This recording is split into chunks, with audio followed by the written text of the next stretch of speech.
时间过得很快，新的一年即将到来。我在北京向大家致以美好的祝福。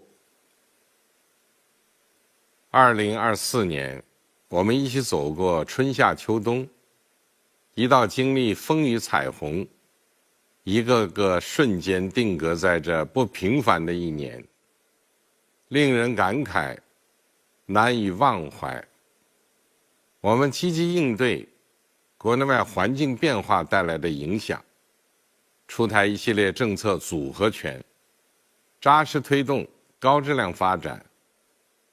我国经济回暖向好，国内生产总值预计超过130万亿元，粮食产量突破1.4万亿斤，中国碗装了更多中国粮。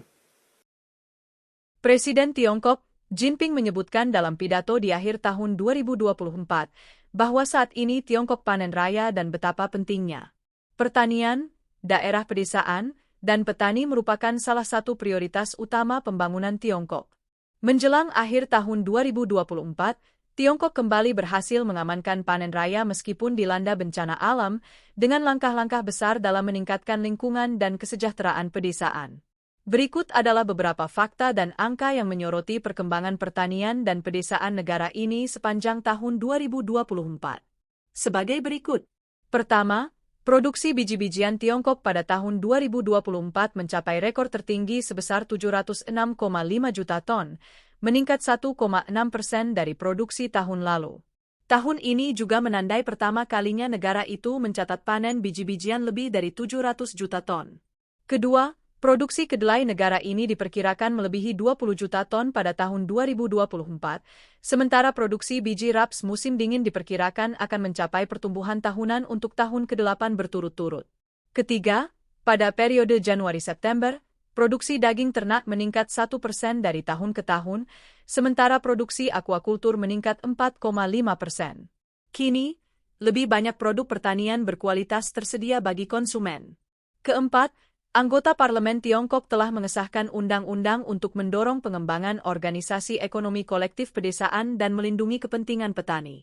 Berlaku efektif mulai 1 Mei 2025, undang-undang tersebut bertujuan untuk mendorong daerah pedesaan mengeksplorasi pendekatan yang disesuaikan dengan kondisi setempat guna mengembangkan ekonomi kolektif pedesaan yang baru, sehingga membantu petani meningkatkan pendapatan mereka.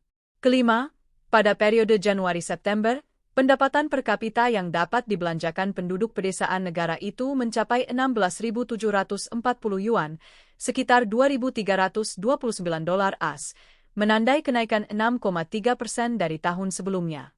Keenam, 832 daerah yang sebelumnya miskin telah mengembangkan industri unggulan yang unik dengan berbagai keunggulan dan potensi besar.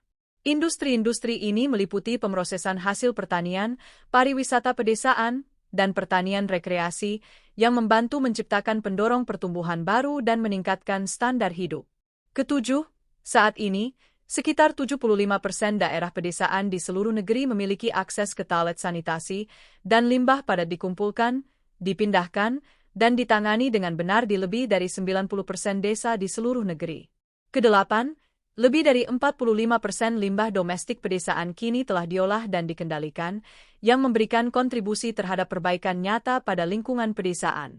Kesembilan, berkat pembangunan infrastruktur pedesaan, jalan beraspal kini lebih banyak tersedia di daerah pedesaan, dan lebih dari 90% desa di seluruh negeri memiliki akses ke internet 5G. Layanan publik dasar, termasuk pendidikan, perawatan kesehatan, dan perawatan lansia, juga terus ditingkatkan.